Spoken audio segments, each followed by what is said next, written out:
All right, welcome everybody. We are live. Let's play our opening and then we'll get right on to it.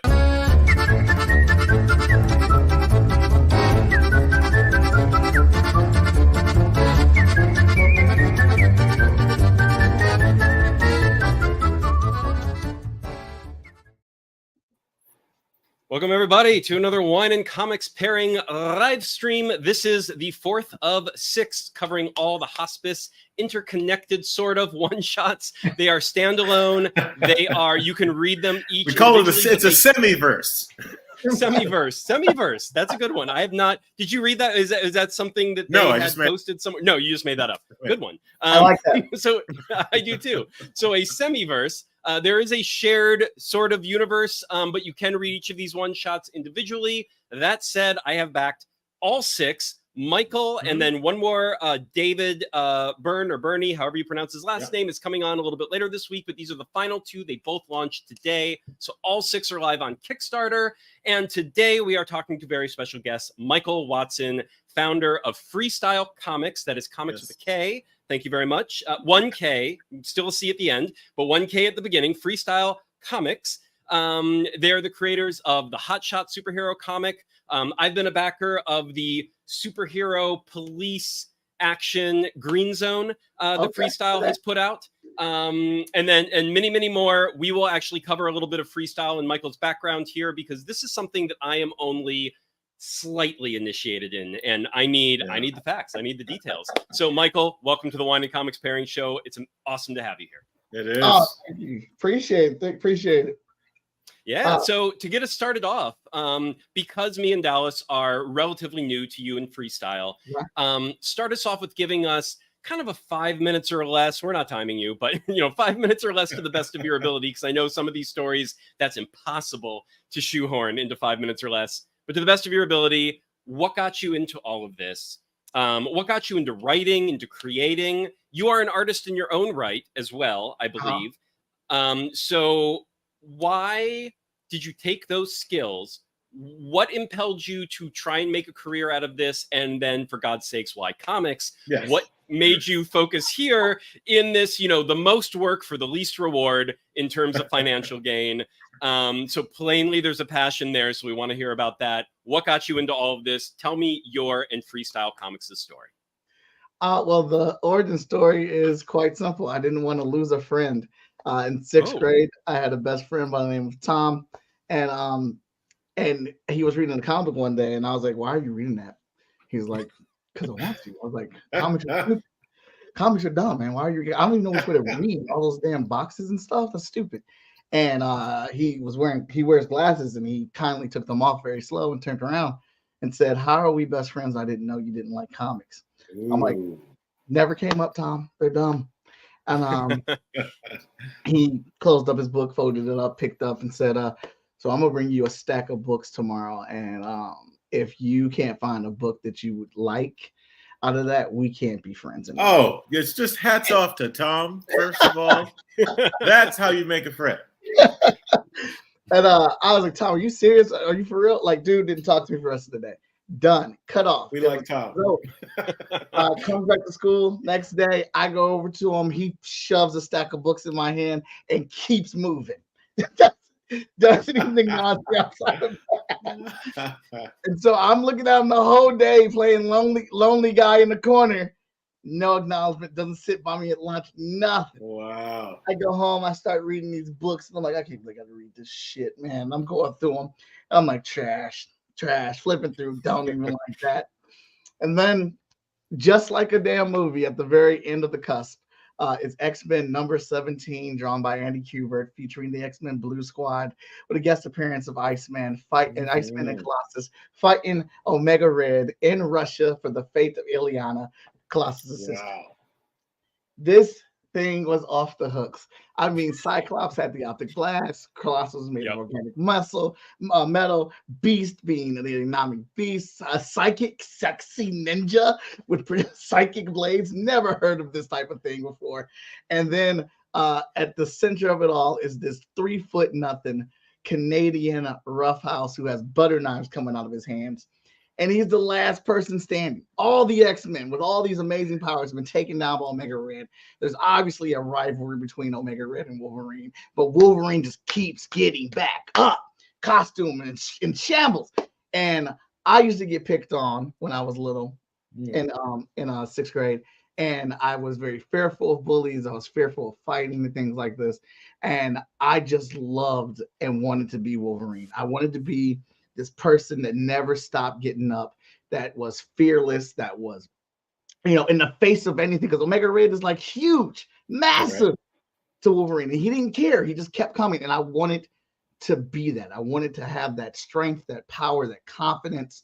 I wanted to have that swagger, that code of honor to defend my friends no matter what. I fell in love with comic books that day. That was the moment. That was it. And then from that moment on, Tom and I became like, we made our own comic book company. Marvel don't sue us, but we made X-Men books in 6th grade, and we sold them. Of course. You may want to pull those out, buddy. You may want to pull those out. Oh, those are super gone. We sold them. You can probably get some traction off those now. But it was so great because it was just I related to it, and it actually cultivated into a final showdown between me and my bully in a cold winter night morning in Cleveland in the snow, which is just crazy. No way. Because I wasn't gonna take it anymore, man. It was like 6 feet of snow, because back then Cleveland schools did not close for anything. That's just regular weather for us. Yeah.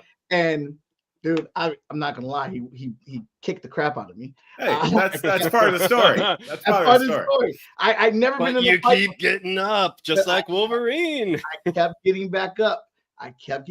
He's like, dude, you gotta stop, because I'm just knocking you down. I'm like, this is gonna be the last fight that we have. This is gonna be over. And he kept knocking me down. I kept getting up until he just got tired of it, and we ended up being really good friends for the rest of the school year. Hell yeah! Yes. He's like, this is not worth it. This is too much energy. It's like, I gotta make this guy a friend. It's easy, right. Amazing. Oh, that's fantastic, man.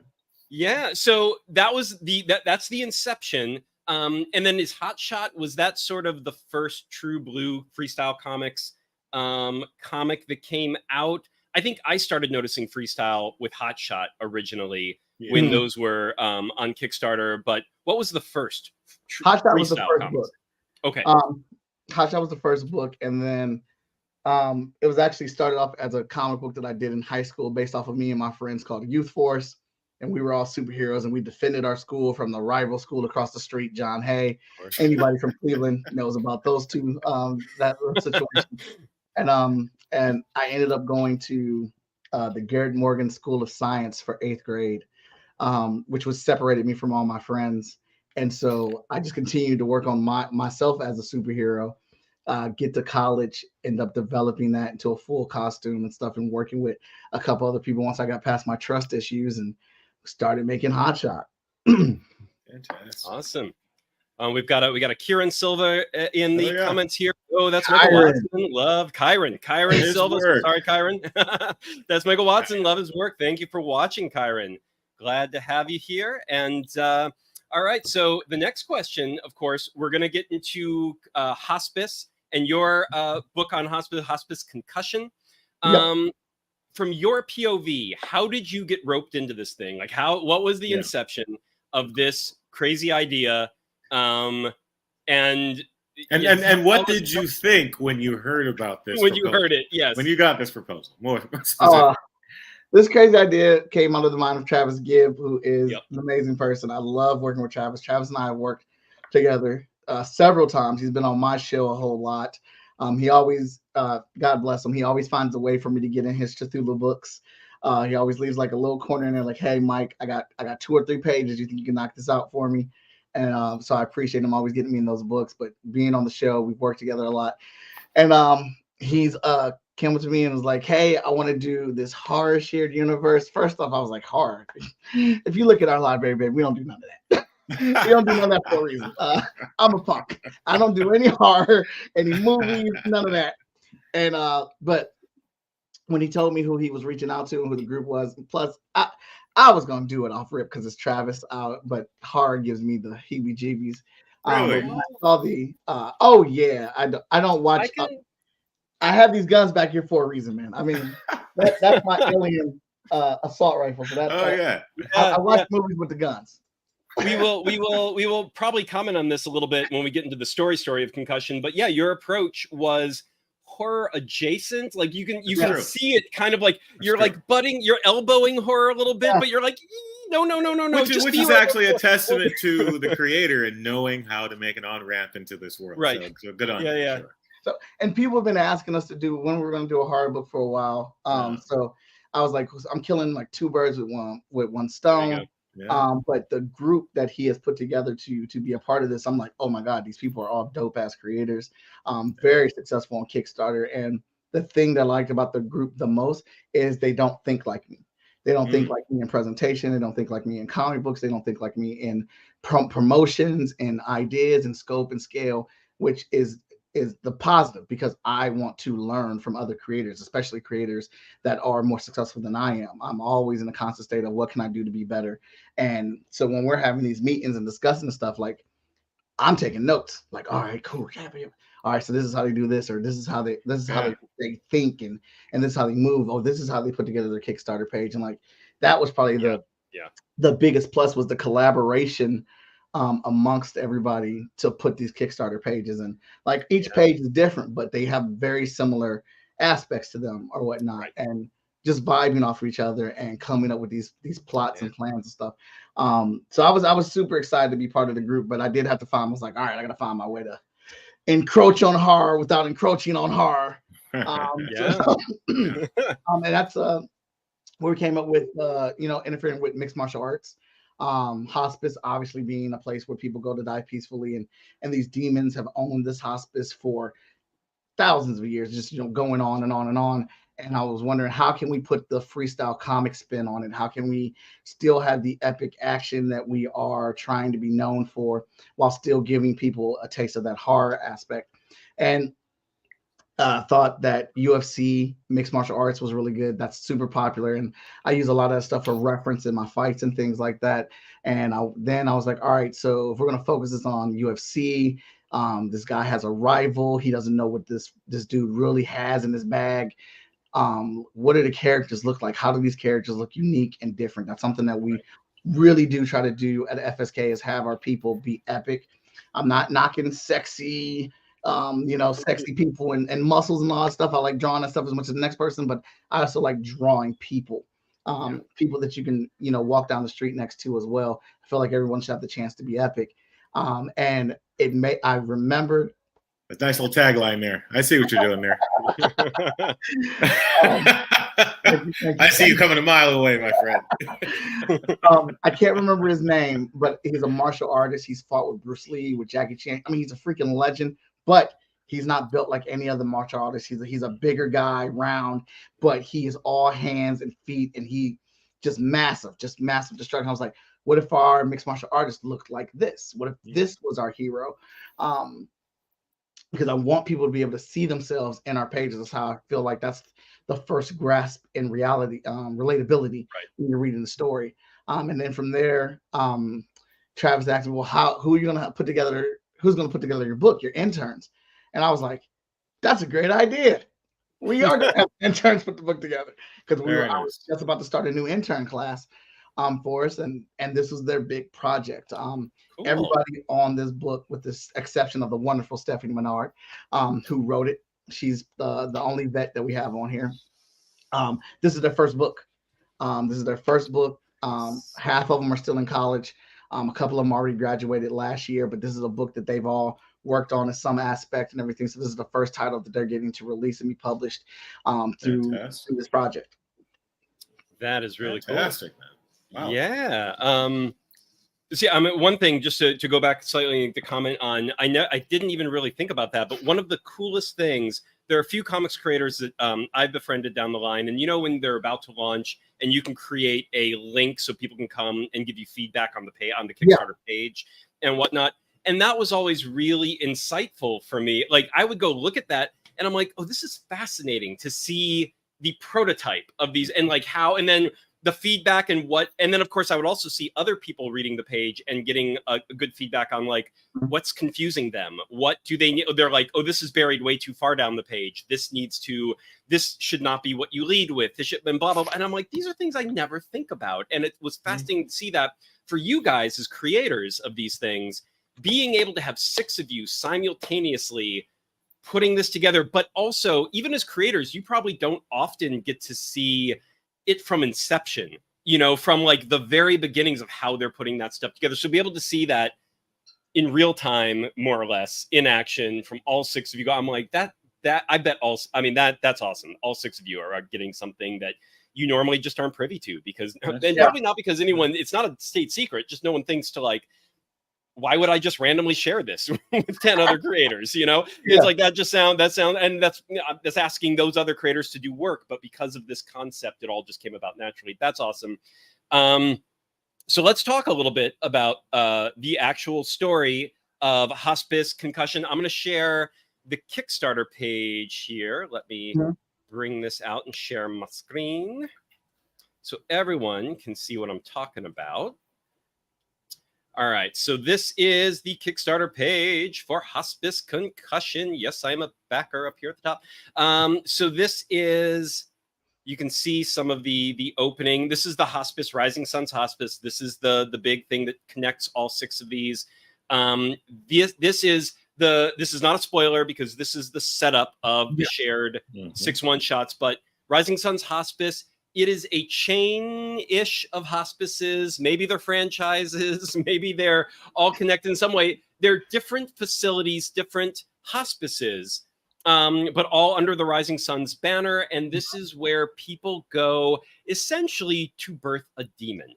There's a demon inside of them, and the hospice takes care of them to allow that demon out. That is, from there, it's kind of whatever story you want to tell, however you're roping that hospice into your story, that gets very specific per creator. And so far, this is the 4th of 6 that we've read, and every creator is doing something wildly different, which is fantastic. Well, still all disparate worlds, contradicting each other. Disparate worlds.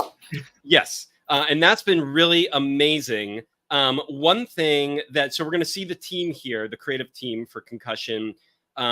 Right before we get to the creative team and start talking about the story in specific, I did want to say as a full disclosure to everyone watching. So much like with Jamie's Hospice one shot that she live streamed with us last week, we only got a preview of this. We have not read the full story because it is not, the lettering was not 100% complete yet. So we've roughly read the first third of the story and gotten the full story. And then we've seen most of the other pages, but without the lettering. So we're not really sure what is what is happening and what people are saying. You can get a gist of what's happening, but whatever the nuances are, or however the supernatural is or is not contributing to those scenes, that's something we're not 100% certain of. So we're really going off of that first third, and that's what we're going to be commenting on today. With the rest of it is not something we are yet privy to. But I will say I'm really looking forward to reading the rest of the story, because the first third it gets to the point where I got to page 10. I was just like rifling through those pages. I got to page 11 with no letters. I was like, oh, damn it. I was into this. I wanted to keep going. I will say that first act flow is just, you're just whipping through it. It's got great energy, great inertia, great momentum. So yeah, I'm excited about it. Yeah, 100%. And one of my favorite things about this, let me see, there should be some, let me scroll down a little bit further to get some preview pages of this guy. And these are the other 6 creators. As you can see, we've already had Frank and Russell and Jamie on, and Travis and David are coming later this week to wrap everything up. And here we go. I was like, I know there are preview pages on here somewhere. So here are some preview pages of the art from the creative team here. And you can see this is what Michael was talking about the main guy being a little bit of a slightly hefty, like a bigger guy. And then this is his rival, his sort of demonic, maybe. This is something the first 10 pages does not fully go into. So we're not 100% certain what's going on. But you can see I love what either the artist or the colorist or whoever's idea this was, and the creative team is pulling it off beautifully. The fact that this character always has this demonic aura, I'm assuming is kind of what it is. of this red just wafting off of him at all times, and the way it spills into the blue of our main protagonist. Like, I love that effect. And going back up to the creative team here, I don't know if that wasn't, and please correct me if I'm pronouncing any of these names wrong. Oh, no problem. Rahaf, yes. Rahaf. So Rahaf, or whether it was Kali down here on the colors, whoever decided to do that, at the very least, both of them pull it off really, really beautifully. But yeah, whose idea was it to create that aura around that character? That was a team effort, but Kali really led the way on that, giving full experimentations with experimenting with the colors and things like that. So she was the leader in coming up with the design. But then once we knew that was the direction that we wanted to go in, we all kind of like wanted to figure out how it went, but she really led the forefront of that. Okay. Yeah. It's inspiring for sure. At first, I thought it was maybe some sort of take on Pigpen, some sort of alter reality of the Peanuts character Pigpen, who's now some I thought it was some dirt aura or something sort of. Oh yeah. That's right. I will ask Kali that, because it could be. But talking about that really isn't a spoiler, as we know this world and this verse here is filled with demons or whatnot. But we wanted to have something going on with the art and the coloring, again, to make it unique from the other FSK books, but to derive emotion and anger and angst with this thing. As you read the story, the rival has triggers that are happening, and once his trigger snaps, that's when that putrid color comes in. Because he's now being more engrossed with the demon inside of him. Gotcha. So it's a great choice. A great choice. It really is. Just the contrast between those two. That color story is fantastic. And first story, I think, where the demon is not in who is technically our protagonist. Yeah, that's true. So, or we'll see what happens in this story. Maybe there's one in the protagonist too. I don't know. I guess so far you're right. At the very least, we know there's one in our antagonist. So where did this story come from for you? Obviously, you've already revealed that you're not the biggest horror guy, and horror kind of freaks you out. And so you tried to find a way into it, and you're like, ooh, a fight, like mixed martial arts and a fight story. Let's start with that. But what was the kernel of the idea for this, from your perspective? Like why was this your approach to this? Well, I still wanted to have superhero aspects to it, of a good versus evil type of deal. I love dealing with people and real types of circumstances. I'm a big movie goer. I'm a big anime watcher and things like that. So when I pitched this idea to Stephanie, because I just kind of pitched the idea and plot points to Stephanie. Stephanie's the Webster's. She weaved it all together in this story. She's very good at psychedelic things. She's very good at personalities and people that kind of snap in her previous stories and whatnot. But so we wanted to have that still good versus evil type of thing happening. But we do have other books that have demons in them. So we still wanted this to be. So this book, while it's in the shared universe with the other 5 books, it's still in continuity fitting with Freestyle Komics verse. So we still have demons and stuff too. So this kind of gave us more of a leg in on starting to develop them, and we want that to be able to interact. So we want these characters to be seen in other books. It's yet to be determined if this is going to be its own ongoing series. But this is definitely characters that we want to continue in our anthology series called Cypher. Oh, that's awesome. I like that. That's really cool. I was going to say, even just reading the first third, there was so one of the things that struck me about this story, it feels very manga-esque.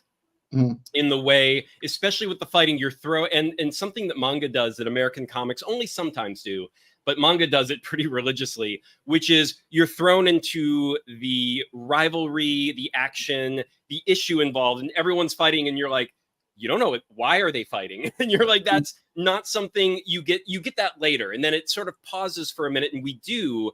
To Stephanie's credit, like there's a moment, even in just the 10 pages that we had the lettering for, there's a moment where it's like, okay, now we're pausing and we're in very short time telling you why these two are the way, and why our main character, obviously there's the demonic influence that is probably causing him to be more of a rival than he would normally be.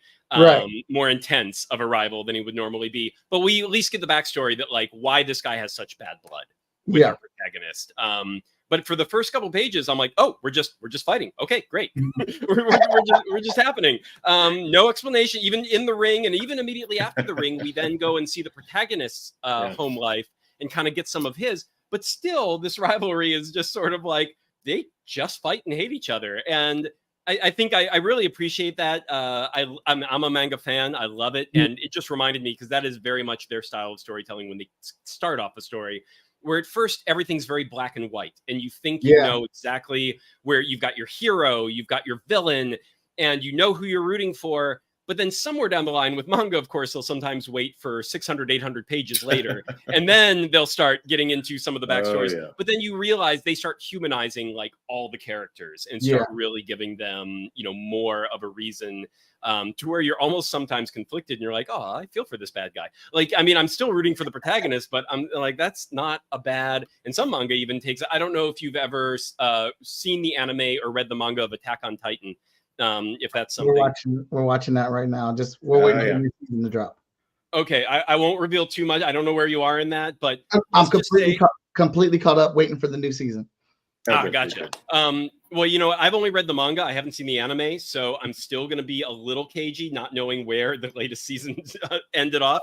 But somewhere, I think by now in the anime, they've already hit that point where they almost flip your POV on who is doing what and who you're rooting for and why. And they've done that, and I'm still rooting for Eren Yeager. I'm there. Okay. I was gonna say everyone's mileage is gonna vary on who you're like. You may change your mind, you may not. You may only change your mind partially. But but it does happen. Like you're well into the story, well into the series, yes, and all of a sudden they're like, here's. Now we're going to see the other side's POV, and you're like, oh shit, that's a good POV. Like that is like, now if you had started with them, I might have been rooting for them all along. Crap. And I love that type of thing. I don't think this one's a little more, I mean, again, this guy's demonically possessed, so you're probably not going to start rooting for him and the demon. I'm going to assume you no judgment, but I'm assuming most people are not going to start rooting for the demon. But yeah, so Stephanie as the writer, so you gave her the kernel of the idea, the basic plot element, and then did you guys back and forth too much, or was she just like, here's the idea, this is the idea I want to do, but did she just get to like write the script? Yeah, she got to just pretty much write the script. Stephanie, like I have a chat with Stephanie, so whenever she has questions, she just messages me questions, I answer them. We've chatted on video chat a few times about it or whatnot, but she's written a couple other books. She's actually our series writer for Vigilance. So I have a lot of trust in her creativity or whatnot. And she just goes. Good deal. Cool. Awesome. And for the this is probably a good time now that we've been talking about the actual story of Concussion. Let's get to the wine pairings that we did with this guy, because we're talking about what we've read and what our takeaways and what our reactions to that. Dallas, you want to get us started off here? I've already blah blah blah about this a little bit, so I'll come back to myself. But yeah, you get us started off on the pairings. All right. So usually when it comes to these pairings, I take one or two routes. It's either, as I say, the wine I want to drink while enjoying the piece, or the wine I would like to drink if I were in the world of the piece. And I chose the wine I would drink while reading the piece. And I knew I wanted a white. I knew I wanted a white, something in the white family. I needed something that, because the world you guys paint it's pretty austere. The setting is pretty sort of not basic but accessible, which is fantastic. That's what you want in these worlds as you're building, particularly with sort of demonology and whatever else is going to happen down the road. So I wanted something that was sort of crisp, but also had a bite, because I can tell that this world is going to have some serious venom in it once we get to Acts 2 and 3. And I'm really excited about it, and once I do get, acts 2 or 3 in my hand, the wine will likely change, and it might change if I reread it again tomorrow. But as of right now, I wanted something that had sort of a fleshy kind of texture to it, but was also very, like I said, vibrant and with a bit of a bite and some mineral, and there's some sort of that austere kind of cold things you guys have with the sort of UFC backdrop. And I chose a New Zealand Sauv Blanc from a very small little winery called Craggy Range. It's a small little winery that was started in like '97. They do great whites. They do great everything. But I don't have the bottle, and I'm finishing off the last of it here. Of course you are. But it is the Craggy Range Sauv Blanc from Marlborough Road Vineyards, a 2022. It's got some serious, like, sort of kiwi and mango in there, but also some real deep minerality and a nice, like, lime leaf bite, if you guys know the reference. The flavor, it's completely different from the lime itself, but it's a sort of a bitter quality on the back end. And you can tell with these characters, there's some serious bitterness there, which you guys kind of open this world with. So yeah, that is my pairing with this great little piece you guys got going on here, man. Cool. It's interesting. Same considerations. I think that came out of the wash slightly different for me. In terms of how I covered those, with how I was feeling about the comic and how I enjoyed it when I was reading it. But I kind of went similarly with what Dallas was saying, where this is, and what I was saying also about this being kind of manga-esque, where you've got this freewheeling, very light, there's a lightness to it, a very just easy, it's easy to get into. I mean, you're thrown right into it and you're just sort of like, they're fighting, go. And it's a very easy entry point. But even as you're reading, Stephanie does an amazing job with the script in terms of like even building these two characters' backstories in very short isn't the right word, but like a few panels here, one efficient, page here, very efficient, and you're very efficient. That's a good word. Where it's just like it's not getting in the way of the core story, but you are really fleshing out these two characters. So this has body to it, and that's where I went. Where it's like I want something. I went with a deeper red, where it was. I'm like, it's got body, but I went with, and it's got body to the point where sometimes when I read a comic that's this much of a breeze to read, I go for something that I like to call porch sippers, where it's just super. I mean, it's like drinking, wine coolers. I mean, you're just sort of like, all right, calm down. Where I mean, it's just like, it's so you can just like, you have to pay attention to how much you're drinking, or you might chug it. You're going through it a little too fast. And I didn't want that. I was like, no, I want it easy. I wanted something really that is a crowd pleaser, but something that has that body and has that heft to it, to where like, okay, you can't chug it. You'll actually start coughing if you try to chug it. It's got a little too much bite to it. So I went with the ultimate deep, like nicely bodied red crowd pleaser, Merlot. That was my baby. Right. And I went with, I've got a 2019 Contra Costa County Merlot right here, which is kind of Contra Costa it's more Northern California. It's not too far away from like the Napa Sonoma Valley, but it's still its own little area. And this is, Merlot is one of those things where, or to quote the infamous Paul Giamatti from Sideways, like, I'm not drinking any fucking Merlot. If anyone brings Merlot, I'm not doing it. But at the same time, the reason he says that, he's supposed to be, well, there are two reasons. In the movie, it's also his ex-wife's favorite drink, so that's why he hates it. But taking it out of character context, Merlot is known to be such an easy drinker. Like, people just, even if you're not a wine person, it's usually one of those reds where you can get into it very easily, even though it's got a heftier body, heftier color. You can make it lighter styled, you can make it very dark and powerful style. But in all cases, Merlot just has these wonderful fruity flavors. You've got your raspberry and blackberry in there, kind of combining. So it's got this kind of berry cobbler type of flavor all the time. It's got some decent tannins, nice acidity, not high acidity, but nice. It balances out. And I don't know, it's just one of those wines where I was like, I don't even go to Merlot that often. But when I was so I have like a couple of bottles of Merlot at any given time. That movie, the movie I just quoted, kind of actually, it's usually people give it credit for killing the Merlot industry for about 10 years. That's true. But at the same time, it was more timing. Like the Merlot was already kind of like hurting. And then that movie came out and won an Academy Award, for God's sakes, and then had someone dissing Merlot. And so it was like suddenly everyone was like, okay, not only were we already kind of phasing out Merlot, but now we absolutely hate it. Like we decided, because this character said it, that we have to hate it. But it's made a comeback since then. But I still only have a couple of bottles here and there, because it does tend to be just this easier drinker, and I tend to like to challenge myself on those things. But I'm glad I had some Merlot, because this is one of those books where it's got that horror element to it. It's got that demonic element to it. There is some home melodrama that's going to go on because of the, I don't want to give anything away about the plot, but because of some of what's going to befall the main character in what's happening.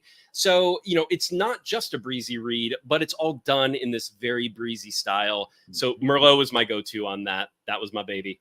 All right. Yeah. So, yeah. I see that. I see that. Sure. That's what we got for it.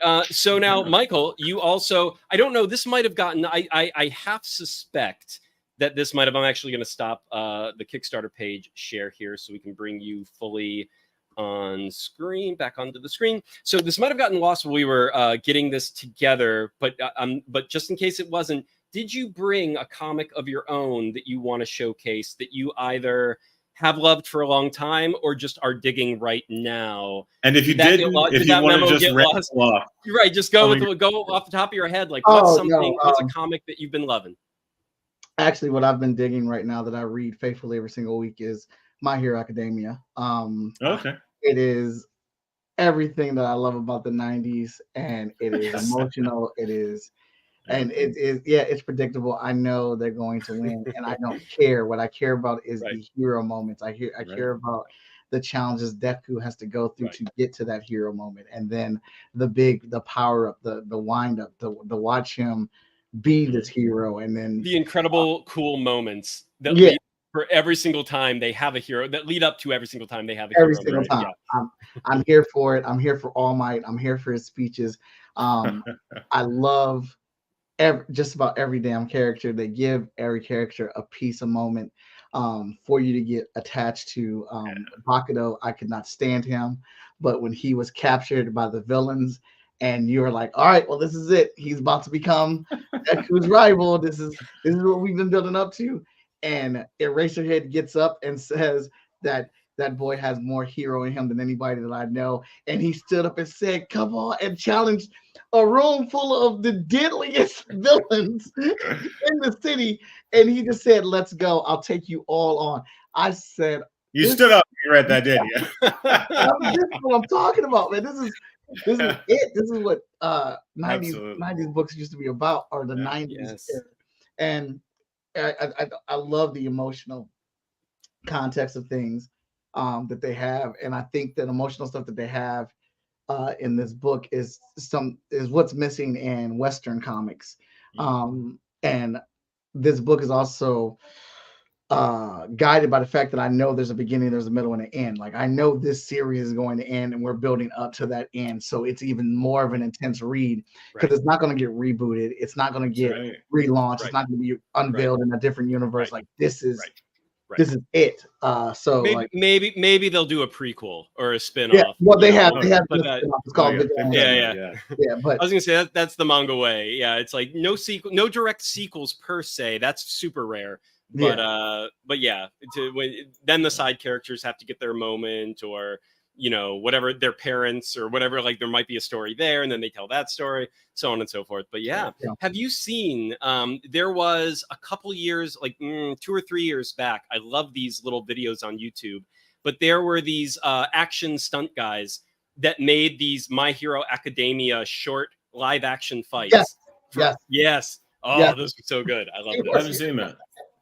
Oh, yeah, these dudes do martial arts, they do stunts, they make the costumes, and they did like with no budget special effects. They were able to insert that in with cute, like, camera editing trickery, like how those special skills are supposed to work. Like, it still looks like a martial arts fight, like you like in a movie where you see the choreography, you see the moves, you see what's happening, but then also some camera trickery to make those special skills function in a way that I was just like, wow, these guys, like they've got the cinematography down pat, and all no budget, all like virtually no budget, if not authentically 100% no budget, and they look amazing. So yeah.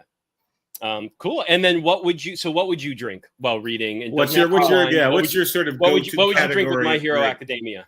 I don't drink alcohol or wine. But if I was drinking something while reading My Hero Academia, I don't know if you ever heard of this beverage called Tajitian Treat.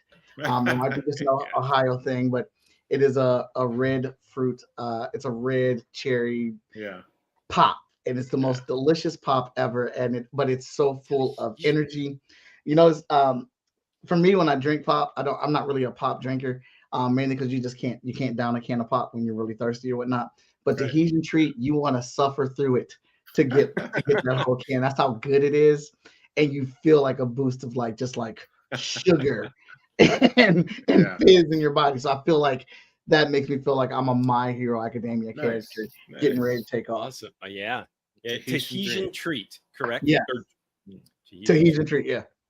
Nice. All right, I'm gonna look that up. It probably is something only in Ohio, but nevertheless, I gotta see. All right, awesome. So last thing, Hospice Concussion is it just launched today, guys. So you have 30 days to get on there, I believe, right? 30 days to back. Is it a 30-day campaign? 21. 21. Okay, 21 days to back. Good. Are you funded? We're close. We're at $2,427. I thought so. I thought you were close. Yeah. I thought so.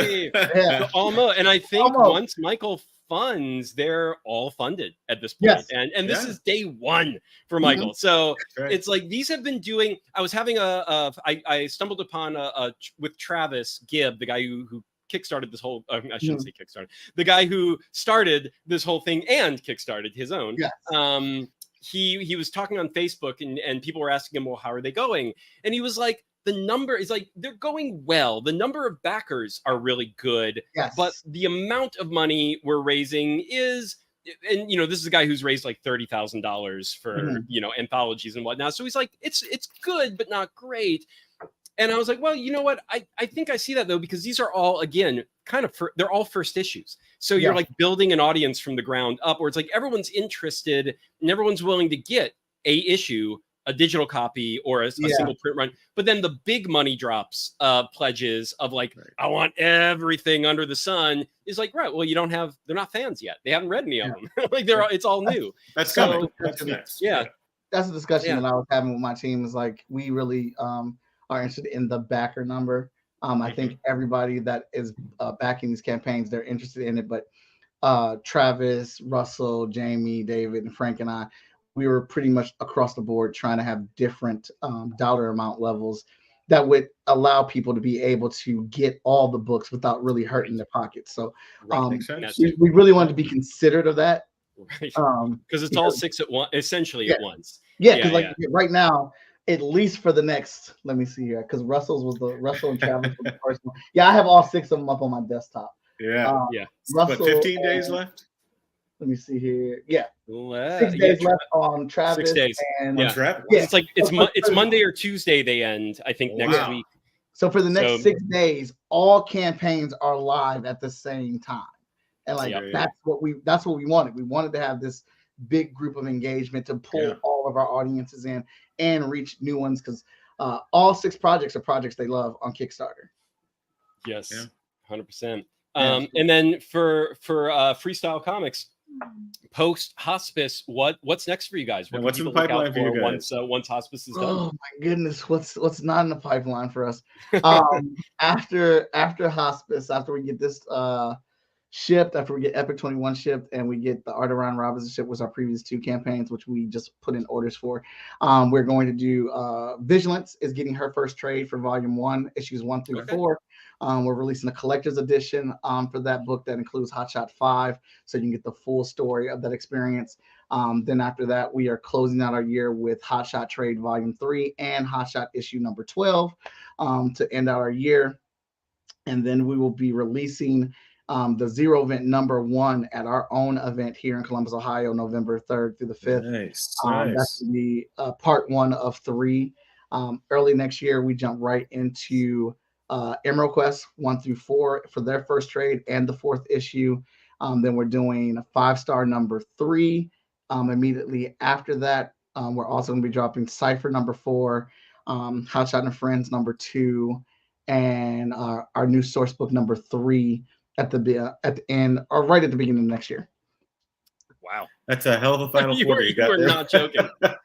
And for anyone watching, we will put links to find all of Freestyle Komics' stuff, to follow them on Kickstarter, and to find all the hospices shortly after this live stream. We'll be putting them in the description to this video and updating it with all of that, so you can find everything super easy. But I believe that wraps us up for today. So thank you so much, Michael, for taking the time. Good luck on the remaining 20 and a half days of your Hospice Kickstarter. Congrats to your entire team of one professional, all the rest interns that put this book together with you, because it's fantastic. This is definitely the most, I know sometimes fun is not the highest compliment you can give something, but I kind of mean it in this way.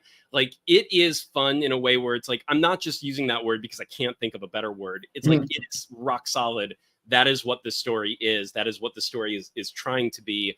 And it really, we've only read the first third. And like I said, I blew through those 10 pages and was very disappointed that I didn't have, like, I got to page 11 and I was like, oh, and there's no more story. So I really, this is one you're going to devour in one sitting easily. And it's a great one shot. So congrats on everyone who put it together. Thanks for taking the time to be on the Wine and Comics Pairing Show. We will be, of course, I'm sure we'll see you on the socials as we continue to pimp this and the other hospices as they wrap up. And we have the last 2 hospice live streams. We're going to do Travis Gibb finally on Thursday. So look for the links or subscribe to the channel, please. We always appreciate a new subscription. Then you will get the notification when we post the live stream, probably tomorrow for the Thursday Travis, and then Friday the grand finale with David Byrne, or Bernie, however he pronounces his last name. We will find out when we have him on. And thank you so much, everybody, for watching. All right, Michael. Take care, Michael. Great Thank work. you so much for having me. I appreciate it. Of course. Ciao for now, everybody. See you soon. Ciao, guys.